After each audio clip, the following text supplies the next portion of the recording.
Experiencia PPIC. Yo quiero leer aquí una frase que me parece que nada que ver con lo que están diciendo los dos de alguna manera, ¿no? Porque como que contradicen lo que están diciendo los dos. Que es esta frase dice, no es irónico que ignoremos a quienes nos adoran, adoramos a los que nos ignoran, herimos a quienes amamos y amamos a quienes nos hieren. Entonces, claro, siempre en la cuestión de pareja hay una cuestión de compromiso. Por eso es que por eso existen los incels hoy en día, porque la cuestión del compromiso es lo que está en compromiso, está comprometido el compromiso, ¿no? Dicho redundante, como redundancia. No sé, ahí Fátima quería decir algo. Pues no, es que a ver, yo estas ideas de el linaje genético, de que hay que escoger a los mejores, de que los viejos no valen tanto como los bebés, y tal, pues me parece pues que es una visión bastante utilitarista, me parece que son argumentos de me los saco de los huevos porque me convienen en este debate, pero en cualquier otro hubierais dicho lo contrario, porque es que son cosas que son muy pragmáticas. Yo no, ojo, yo defiendo esto porque es mi posición, ¿no? En este debate o en cualquier otra, pero entiendo que es una posición que suena muy rara a día de hoy. Los valores que tenemos en nuestra sociedad actual no tienen nada que ver con la conservación del linaje, ni con la eugenesia, ni con nada de eso, pero yo sí los tengo. Ya, pero aparte de eso, cuando hablamos del aborto nos ponemos como súper empáticos con el bebé, ¿no? Se nos sale la vena socialismo, ¡ay, los niños! ¿Qué será de los niños? Y tal. Pero luego ya, ¿sabes? Rascamos un poco y ya empieza a salir el pragmatismo, ¿no? Lo que es el sentimiento se nos va un poco. Fíjate, precisamente por coherencia, yo cuando he dado argumentos en contra del aborto en este debate han sido desde el punto de vista de lo que a mí me interesa, que es la perpetuación del linaje, etcétera, etcétera. Por ejemplo, yo he dicho que hay un argumento de peso a favor de decir que el aborto no es ningún problema, no supone ningún problema moral en la medida en que no suponga un peligro demográfico, que no tenga consecuencias negativas para el grupo. Entonces, yo precisamente lo que quería distinguir, aunque luego no he llegado a hacerlo del todo, es el nivel moral en este sentido de lo que afecta a la supervivencia del grupo a largo plazo, del nivel ético, que es el que tiene que ver con la corporidad de los individuos y con la cuestión de... Y ahí es donde creo que el debate en nuestro mundo actual, el debate sobre el aborto se desarrolla al nivel ético. Y es al nivel ético donde la gente apela a las emociones y apela a hoy los niños y pobres niños y no podemos matar a un ser inocente y no sé qué. Pero fíjate que yo no he dado ninguno de esos argumentos en el debate. Vale, me gustaría preguntar un segundo solamente. Tú, o sea, es que no soy muy consciente de lo que apoyas.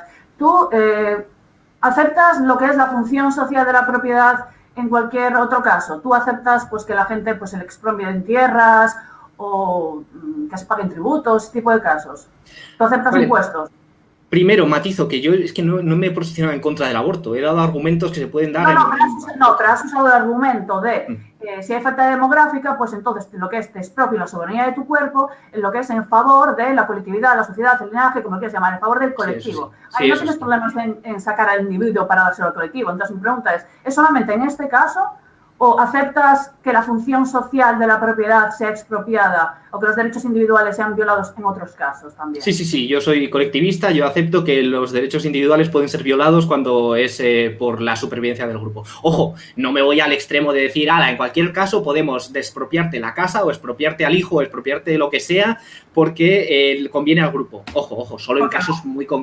No, porque a eso hay que matizarlo mucho y ya sería una cuestión. Pero por principio no me opongo. Es decir, cuando entra en conflicto la supervivencia del grupo, que me parece que es el valor central al que hay que apoyar desde mi sistema, desde mis coordenadas. Cuando entra en conflicto la supervivencia del grupo con valores éticos, por ejemplo, yo primaría la supervivencia del grupo. Y entonces, si hay que matar a un inocente para que el grupo sobreviva, yo creo que está justificado matar al inocente, y etcétera. O expropiar una casa, o lo que sea. Primero tienes que tener un grupo, ¿no? Para empezar tendrás que tener un grupo. El grupo, me sacrifico por el grupo. Okay, el grupo se ha vuelto una cosa muy abstracta hoy en día. ¿Qué es el grupo? Pero el grupo es donde naces. En una ciudad no hay grupo. No tienes dos amigos y para de contar. Entonces, ¿qué grupo? Voy a hacerlo por el grupo. El grupo son un montón de orcos enfrentados entre sí hoy en día. Esa es la verdad del grupo. No hay grupo. O sea, ¿qué grupo vamos a salvar? Lo que tienes que buscar es tú, a lo mejor dentro de tu propia criterio, armar tu propio mundo, ¿no? Y armarlo con la gente que tú quieras y armar la familia que tú quieras. Pero fíjate que para lo rancia que eres, Daniela, en esto eres extremadamente moderna. Es decir, la autodeterminación del sujeto, el yo elijo mi familia, elijo a mis amigos, por ejemplo, y entonces eso se convierte en mi familia, eso se convierte en mi grupo. Si el problema es que está muy bien la familia, yo estoy totalmente, a mí me encanta el tema de la familia extendida. De hecho, me gustaría que volviera. Pero una cosa es decir que volviera y otra cosa es decir que esté, porque estar no está. Entonces, voy a defender, en realidad estás defendiendo cosas que ya no existen, o sea, defendemos cosas que no existen. Una unidad ¿de qué? ¿De quién? Si el otro día hablaba con una de mis mejores amigas, que es feminista, y le comentaba la cuestión de otra amiga que tengo, que es antiaborto, y que cómo le gusta poner videos casi gore, ¿no? De pedazos ahí, de carne, y de niños bebés destrozados en pedacitos. Entonces, claro, esa es la cuestión. Estás en este mundo, estás en este dilema. No puedes extraponerte a decir, mira, soy una colonia de Estados Unidos del siglo XVIII. No, no eres eso. También lleva la bandera americana, pero no estás en el siglo XVIII en Estados Unidos. No estás ahí creando una nueva sociedad, una nueva, lo que sea. Estás donde está ya todo hecho. No te lo han dado todo servido. Y te han dicho mejor no hagas nada porque lo que hagas se va a convertir en... Nunca vas a ser rebelde, nunca vas a hacer nada, nunca vas a ser nadie. Hazte la idea. No sé, ¿quieren decir algo ahí? Creo que sí, yo diría que... Pero sigo con la idea de que a mí me choca que en esto, fíjate, seas tan moderna o tan posmoderna. Que decía Fátima antes que a la familia no la eliges y que lo esencial de la familia es que no te puedes salir de ella. Yo creo es que no es moderno, piénsalo en lo rancio. Cuando un rey se casaba con alguien, no era por amor, eso era verso, se casaban por una cuestión práctica, utilitaria. Entonces ahí no había esa cuestión romántica. Ahí en el mundo antiguo en eso era muy moderno, era remoderno, porque los valores eran algo, como decía Fátima, que ya te venían impuestos, que no podías decir yo elijo. Pero entonces al contrario, eso era premoderno. O sea, la modernidad lo que trae, entre otras cosas, la Ilustración lo que trae es la autodeterminación del sujeto. Es decir, que yo elijo mi familia, elijo, bueno, si lo llevas al extremo, ¿no? Elijo todo lo que sea posible elegir, ¿no? Y entre esas cosas están, por cierto, los valores, que es, por cierto, el punto Nietzsche como culmen de la modernidad, del pensamiento moderno, que es yo elijo hasta los valores. O sea, los valores no me vienen dados tampoco por la tribu, por la comunidad, sino que yo los elijo. Yo elijo. Pero es que no te queda otra. Si te vas a los escritores más tradicionalistas, Évola mismo, que es lo más tradicionalista que hay. Évola cree que un gobierno que no está fundamentado en una cuestión magufa divina hay que bajarlo, hay que ir revolucionar. Como Évola es lo mismo que Bakunin en práctica, aunque sean ideológicamente lo opuesto. En la práctica tú tienes que ir y destruir las instituciones porque no respetan Dios. Entonces, si vamos a esa cuestión ya del respeto a Dios y de toda la cuestión de mística, digamos, de la mística, entonces el asunto es que no tiene, o sea, no es algo moderno. Lo moderno, tú dices, bueno, quiero tener un sistema de vida que ya no existe. Si el problema es que ya no existe. La familia nuclear, tiene razón Camille Paglia cuando dice que la familia nuclear, un hombre, una mujer y un niño encerrados en un departamento, no es una familia, es una receta para la neurosis. La familia era cuando iban las mujeres al río y toda la volada. Entonces que no me quieran vender que eso existe porque no existe. Pero hay que recrearlo. O sea, yo estoy de acuerdo contigo, efectivamente. Mi tía muy cercana que me crió, murió hace poco, mi tía muy cercana que me murió hace poco y no pude ir a su funeral porque vive lejos y no se puede viajar por el COVID. Entonces, ya no hay eso, la familia ya es dispersa. Estoy totalmente de acuerdo. Lo que pasa es que yo añadiría, y hay que revivirlo. O sea, ahí yo también soy booleano, hay que ir en contra del mundo moderno. El mundo moderno nos quita la familia, pues hay que reconstruirla. Familia viene de sirviente o esclavo. Quiero decir, el patriarca, o sea, que esto es lo típico de los indoeuropeos, ¿no? Mira, origen indoeuropeo, démelo, fundamental, relacionado con temelios, fundamentos, temis, justicia y ley. Entonces Por eso, de famulus, famelo, familia viene de demon, de hacer y fácil. Del sánscrito daman, doméstico, de la casa. Sí, el caso es que es la idea del fuego corazón, es decir, la mujer mantiene vivo, ¿cómo se llama el fuego este de los etruscos? Nunca me acuerdo, el que lo llevan vírgenes, nunca me acuerdo. Mantener vivo el fuego, en fin. Y luego tienes, como lo que tienes en Roma, es siempre tienes el altar a los ancestros. Tienes las máscaras mortuarias puestas en la pared y con velas puestas detrás les das les das vida de nuevo y rindes culto a tus ancestros. Y bueno, en el caso es que el patriarca tiene a sus hijos como esclavos, son de su propiedad. Y entre ellos elige un heredero que va a ser el siguiente señor de la familia. Entonces, lo que quiero decir es que la familia es siempre una filia, es siempre una afiliación a un grupo político. Eso es lo que es la familia. Entonces, ahí están las relaciones psicopolíticas establecidas por las religiones, o sea, entre ellas el cristianismo, que para mí es la superior, que es, digamos, la familia que hace al hombre más independiente de, digamos, los sistemas familiares que hay hasta el momento. Vamos, la familia tradicional española o las familias tradicionales europeas de muchos países eran núcleos fuertes de relaciones sociales, eran núcleos sociales fuertes y además muy bien, o sea, muy con muchos miembros, y complejos, y era la fuerza que movía el país. Mi familia por parte materna eran 7 hermanos y claro, eran 7 hermanos en ambas familias, eran un montón. Y eso se abandona, claro. Eran los tiempos de tener muchos hijos, ¿no? Que fue la época de los boomers.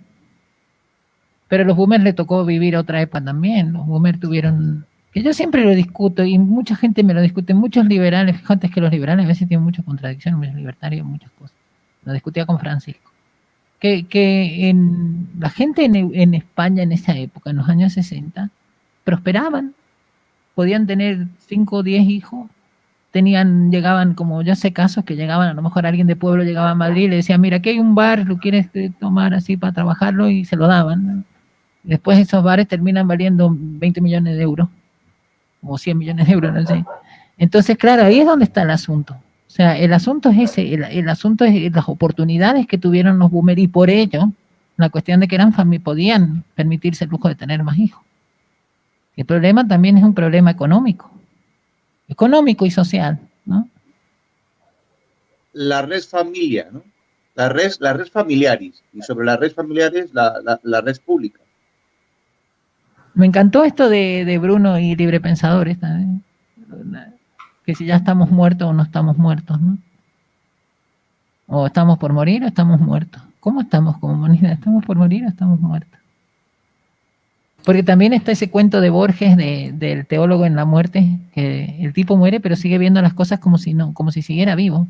La única diferencia es que de a poco las cosas van desapareciendo. Desaparece primero la familia, después desaparece el escritorio y al último llegan un montón de demonios y se lo llevan. Y el problema del teólogo por lo que le pasa eso es porque él decía que la fe era más importante que la caridad. Y como castigo le ocurre esto, ¿no? Lo castiga la divinidad por decir eso, que la fe es más importante que la caridad. Entonces muere y no se entera que se ha muerto. Muy bueno, un teólogo en la muerte se llama. Y sí, puede ser que estemos muertos, no sé. Estamos muertos a media. Desde luego hay muchas cosas que han muerto. Lo que es la creatividad del año 2000 hasta ahora ha muerto. En gran parte. O sea que sí, hay cosas que han muerto. Hay cosas que están desapareciendo de a poco. Y cada vez serán más, me imagino, ¿no? Si las cosas van cada vez más raras, cada vez serán más raras. Lo raro va a ser cada vez más raro. Mira, en el término latino familia se deriva, es muy interesante, está familiaris, que es lo concerniente a la familia, y luego tienes familiaritas, que es la familiaridad de, digamos, la comunicación, la gente que tienes el mismo lenguaje. Entonces, el lenguaje latino se entendería la familiaridad como lo cultural, pero sí, más bien lo étnico. Y luego, familiariter, no, es que eso es íntimo, que eso ya es amistad, todo es amistad y confianza, y vínculo y compromiso, pero familiariter además es íntimo. Y ahora que estamos hablando de familia, es bastante interesante, porque lo que decías tú, no, es que mi amigo puede ser cualquiera, puede ser mi vecino, puede ser un inglés. Es que el concepto que tienen, el concepto de familia católica no tiene nada que ver con el concepto de familia protestante. ¿Verdad? Y es un tema muy interesante. Y que el aborto esté mejor visto en la anglosfera tiene mucho que ver con la poca solidaridad que tienen la familia protestante entre sí. Y luego también se traduce en cosas como los movimientos sociales. En Londres no hay movimientos sociales, porque tu familia nunca ha mostrado solidaridad contigo, ¿para qué coño vas a tener tu solidaridad con otros? La solidaridad como valor fundamental de la familia católica que no existe en el mundo protestante. Eso es verdad. Sí, ahí estoy totalmente de acuerdo. De hecho, la cuestión protestante plantea otra cosa, ellos se van por otro lado, ellos se van por la cuestión más de lo útil, de la cuestión útil, de lo necesario, no de la cuestión familiar, de sangre, emotiva. Por eso no sé, es un lugar donde la gente, y los viejos, en todo el norte de Europa, los viejos mueren solos. En algunas cosas sí, en otras no, y ahí estoy de acuerdo con Fátima, que la cuestión, si en tu caso prima más la cuestión monetarista, materialista, o como le quieran llamar, que la cuestión familiar, entonces estás en una sociedad medio jodida, ¿no? Una sociedad donde, que es cierto, el aborto es donde más, en Inglaterra no hay niños con Down, sabían que el niño iba a nacer con Down y lo abortaron, y hoy en día no hay niños con Down en Inglaterra, no existe el Down. A mí me parece... Perdona, habla. Vale, le iba a decir que me parece muy interesante lo que dices, pero sin embargo hay una paradoja ahí porque los movimientos antiabortistas más fanáticos realmente son evangélicos, ¿no? O sea, pero, comparto lo que dices, de que las sociedades protestantes no tienen valor la familia, pero sin embargo los movimientos antiabortistas en Estados Unidos son muchísimo más fuertes que en Europa y tal. Ahí consideran que el aborto es un pecado terrible y sin embargo son protestantes, no sé. Bueno, sí, pero es una cuestión de... Pero Estados Unidos es un caso especial, porque Estados Unidos es un caso así un poco especial, digamos que es como el único país realmente avanzado del mundo en el que el Estado y la religión están muy pegados. En el resto de países en plan así, parecidos en plan Europa, Sudáfrica, etcétera, etcétera, la religión está muy desligada. Pero Estados Unidos es la excepción que por algún motivo pues son bastante fundamentalistas, aunque sean muy occidentales. Sí, porque... Y estaría bien ver, perdona Daniela, estaría bien ver dónde viene el furor antiabortista en Estados Unidos. O sea, porque ellos darán argumentos bíblicos, me imagino, pero si como dice Daniela, en la Biblia no se habla de aborto, pues no entiendo muy bien cómo empezaría aquello. A mí lo que me gustaría encontrar es eso, el Concilio Vaticano, que el aborto era un crimen. Me gustaría... La catequesis. Uh-huh. O sea que en la catequesis sí se habla del aborto. ¿Cómo se...? No, en los evangelistas y demás, tú eso lo puedes construir. Quiero decir, puedes hacer teología, hacer interpretaciones y sostener que la vida del neonato es sagrada porque representa el pan, o sea, es el Cordero de Dios. Entonces hay que...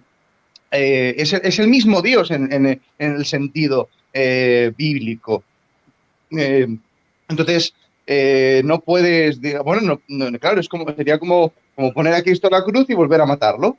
Entonces tú eso lo evitas, ¿no? Desde un cristianismo basado en la sola fide, ¿no? Se vuelve el cristianismo se vuelve mucho más fanático y al mismo tiempo, pero a ver, hace el asunto este de la holotización, porque todo el asunto este de la holotización es europeísta, no es hispano, no es grecorromano, no es es esta idea goda de la asimilación, ¿no? Es un país muy germánico. Y bueno, en ese sistema, básicamente eliminas determinaciones y instituyes relaciones, como decía Javier el otro día. Entonces, se crea una corporación más grande y, claro, y centralizada, y de esa manera el rey, el soberano puede tener una ley común, que es lo que más le gusta a toda la gente de izquierdas, que es la ley común, y no les importa quién la haga, qué clase de dictador o cómo sea la dictadura que la haga, pero que haya una ley común. Eso es muy importante para cualquier persona de izquierdas.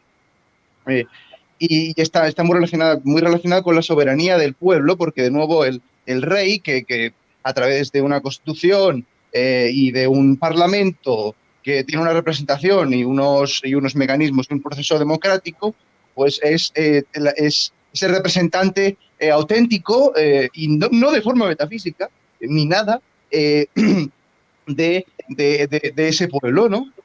Y entonces, pues se llega a la eutaxia democrática que nunca ha existido.